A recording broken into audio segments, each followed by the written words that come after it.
পাশে থাকবে, অন্যায়ের প্রতিবাদ করবে আর ন্যায়ের জন্য কথা বলবে। সেই বিশ্বাসে জুলাই বিপ্লবে সে নিজের জীবনকে বিলিয়ে দিয়েছে,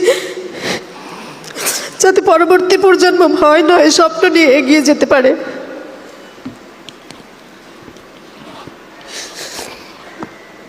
আজ তোমাদের এই নবনির্বাচিত নেতৃত্ব দেখে আমি মনে করি শান্তর স্বপ্ন বৃথা যায়নি।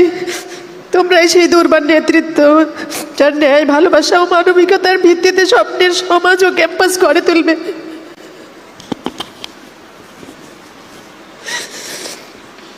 আমার সন্তানকে আমি হারিয়েছি, কিন্তু তার আদর্শ আজও বেঁচে আছে তোমাদের হৃদয়ে, তোমাদের কাজের ভিতরে। আল্লাহ যেন তোমাদের সঠিক পথে রাখেন, সাহস ও প্রজ্ঞা দান করেন, এই দোয়া করে। আর আমার ছেলের আত্মা যেন শান্তি পায়, এই ভেবে যে দেশের তরুণরা এখনো জেগে আছে, স্বপ্ন দেখে এগিয়ে যায়।